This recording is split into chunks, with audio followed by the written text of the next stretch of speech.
Hi, నేను మీ రాజు. మీరు చూస్తున్నారు వెనెసా వరల్డ్ యూట్యూబ్ ఛానల్. ఎలా ఉన్నారు? బాగున్నారా? మనకి ఈ ప్లేస్ చూస్తుంటే మీకు ఆల్రెడీ తెలిసే ఉండొచ్చు.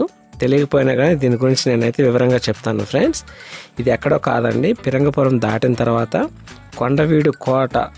ఆ కొండ ఎక్కబోయే ముందుగా ఈ ప్లేస్ని అయితే మనం ఖచ్చితంగా విజిట్ చేయాలి. ఎందుకంటే మనం వెళ్ళే దారిలోనే మనకి లెఫ్ట్ సైడ్ ఉంటుంది అనమాట ఇది. ఈ ఈ ఈ బిల్డింగ్లో కొండవీడు కోటకు సంబంధించిన ప్రతి నమూనాను, దాని గురించిన విశ్లేషణ అంతా కూడా ఇక్కడ దాచిపెట్టారు. ఈ బిల్డింగ్ అయితే ఇక్కడ మొత్తం 3 అంతస్తులుగా ఉందన్నమాట. లోపలికి వెళ్ళి ఆ ప్లేస్ అంతటిని చూద్దాము ఫ్రెండ్స్. వీడియోలు మీలో చాలామంది చూస్తున్నారు కానీ సబ్స్క్రైబ్ అయితే చేసుకోవట్లేదు ఫ్రెండ్స్. నేను చేసే ప్రతి ఒక్క వీడియో మీకు మీ దగ్గరకు రీచ్ అవ్వాలంటే సబ్స్క్రైబ్ చేసుకోండి అండ్ నోటిఫికేషన్ బెల్ కూడా ఆన్ చేసి పెట్టుకోండి. కంపల్సరీగా మీకు రీచ్ అవుతాయి ఫ్రెండ్స్, ఓకేనా?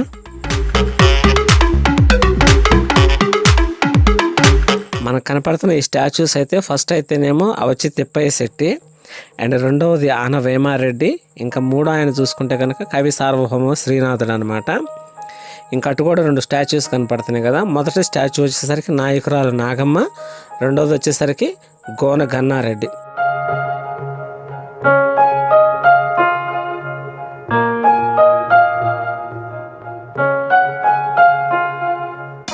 ఇదంతా బయట, ఈ బిల్డింగ్కి బయట ఆవరణం అనమాట. ఇప్పుడైతే మనం లోపలికి వెళ్తున్నాము. ఇక్కడ చూసుకుంటే కనుక రెడ్డి రాజుల వారసత్వ ప్రదర్శనశాల కొండవీడు అని రాసింది కదా ఫ్రెండ్స్. ఫస్ట్ అయితే ఇక్కడ మనం టికెట్ తీసుకుని వెళ్ళాలి. ఈవిడ టికెట్ ఇవ్వడానికే ఉన్నారు ఇక్కడ. అంటే ఇదంతా కనిపెట్టుకుని చూసుకుంటూ ఉంటారేమో.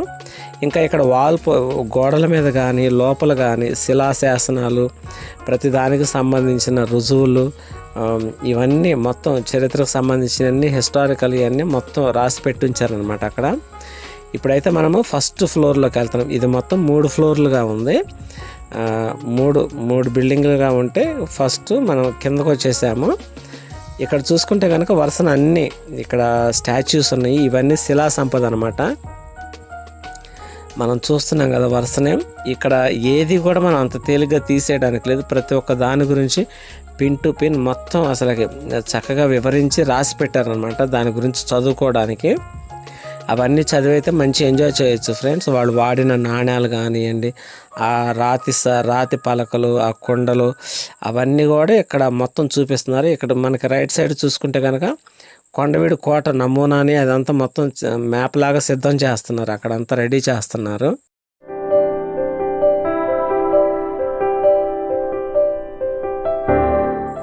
ఇది అంతా ఇలా ఎందుకు ఏర్పాటు చేశారంటే, నాటి రెడ్డి రాజులు ఆ వస్తువులు నేటి తరానికి తెలిసేలాగా ఇవన్నీ ఒక మ్యూజియం లాగా ఏర్పాటు చేశారు ఫ్రెండ్స్.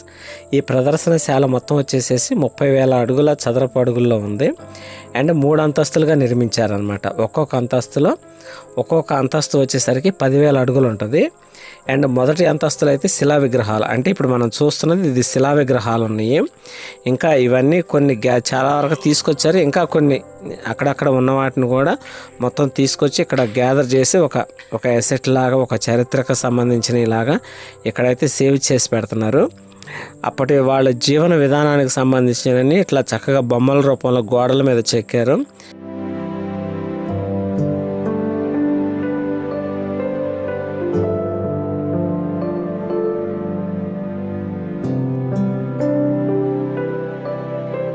ఇక్కడ చూస్తే కనుక ఫ్రెండ్స్, మనం ఇప్పుడు 2వ అంతస్తులో ఉన్నాము. ఇక్కడ ఎక్కువగా ఏంటంటే తెలంగాణ ప్రాంతంలోనే అనేక సంస్థానాల చరిత్రను, వాటిని రాజులు నిర్మించిన కోటలు, కోట గోడలు, బురుజులు, ఇవన్నీ ఇక్కడ చిత్రమాలిక రూపంలో అయితే ఏర్పాటు చేశారు ఫ్రెండ్స్.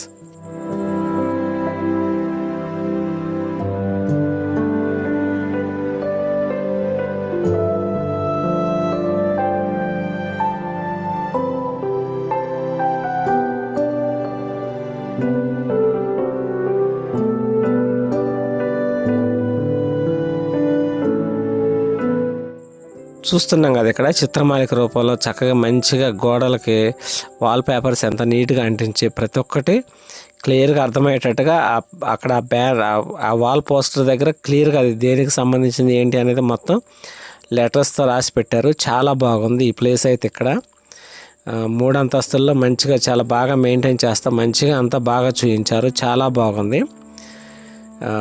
మీరు కూడా ఇప్పుడు కొండవీడు కోటకు వెళ్ళాలంటే ముందుగా దీన్ని దర్శిస్తే అది ఈజీగా మీకు అర్థమవుతుంది అన్నమాట. చాలా బాగున్నాయి ఈ చిత్రమాలికలు అయితే ఫ్రెండ్స్.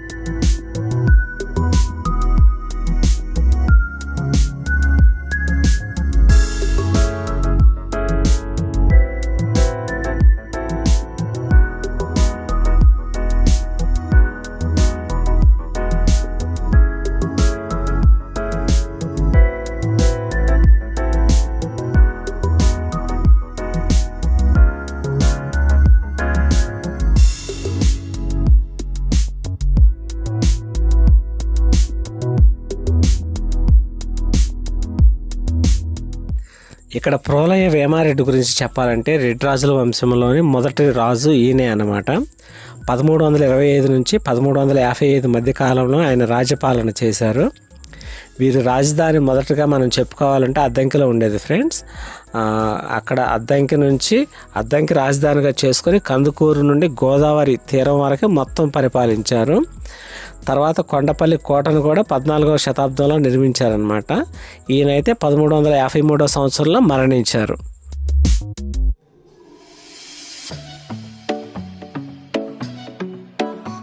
ఇక్కడ ఎదురుగా చూస్తున్న ఈ పటం వచ్చేసరికి దీన్ని నిమ్మళ్ళ బురుజు అంటారు.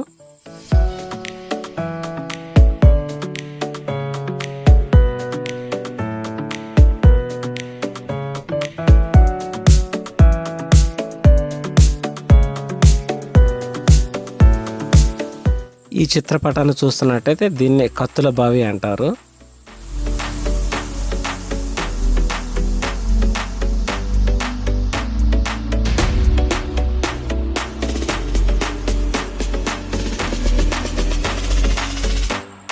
దీన్ని రుద్రారెడ్డి శాసన మండపం అంటారు.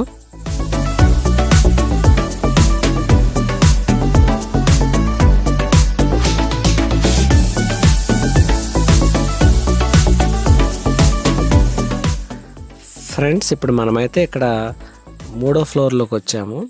ఇక్కడైతే ఏమున్నాయంటే ఈ 3వ అంతస్తులో ప్రముఖ దేవాలయాలు, తెలంగాణ రాష్ట్రంలోని ప్రముఖ నిర్మాణాలు, వీటిని హోల్డింగ్ రూపంలో ఇక్కడ ఏర్పాటు చేశారనమాట. ఇవన్నీ వరుసని ఇట్లా చక్కగా బ్యానర్లుగా గోడలకు కట్టి ఉన్నాయి, చూశారు కదా.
మనం చూస్తున్న ఇక్కడ ఈ స్టాచ్యూస్ అయితే మర్రి చెన్నారెడ్డి, కాసు బ్రహ్మానందరెడ్డి, బెజవాడ గోపాల్ రెడ్డి అండ్ వీళ్ళలోనే ఉయ్యాలవాడ నరసింహారెడ్డి కూడా ఉన్నారనమాట. స్వాతంత్రానికి ముందే వాళ్ళతో పోరాటం చేసి అశ్వులు బాసిన ఉయ్యాలవాడ నరసింహారెడ్డి గారు. దీని మీద మన చిరంజీవి గారు అయితే సినిమా కూడా తీశారండి. ఇక్కడైతే చాలా బాగుంది. ఎవ్రీడే చాలా నీట్గా పెడుతున్నారు. ఈ ప్లేస్ కూడా చాలా చూడడానికి బాగుంది. మీరు కొండవీడు వెళ్తున్నప్పుడు మాత్రం ఖచ్చితంగా ఈ ప్లేసెస్ అన్నిటిని విజిట్ చేయండి ఫ్రెండ్స్.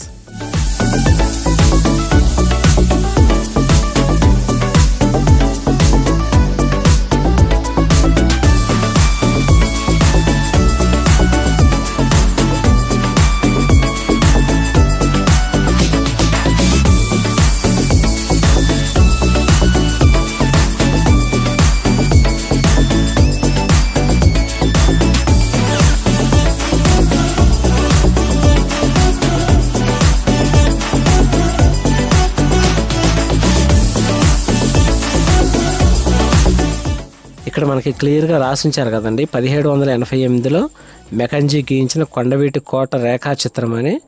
ఇప్పుడు ఈ బొమ్మ చూస్తుంటే కొండవీటి కోట అనేది ఎలా ఉంటుందో మీకు క్లియర్గా అర్థమవుతుంది. చక్కగా మ్యాప్ రూపంలో అన్నీ అక్కడ క్లియర్గా రాసి పెట్టారనమాట. ఇది ఫ్రెండ్స్, ఇప్పటివరకు అయితే మనము కొండవీటి కోటకు సంబంధించిన దాని నమూనాలు, అక్కడున్న ఆ ప్లేస్ ఎలా ఉంటుంది అనేది ఇక్కడ చిత్రమాలిక రూపంలో అండ్ ఈ బిల్డింగ్లో మొత్తం చూసాము ఫ్రెండ్స్. ఈ వీడియో గురించిన అభిప్రాయాన్ని మీరు కింద కామెంట్ రూపంలో తెలియచేయండి. మరి ఒక వీడియోలో కలుసుకుందాం. Thank you so much.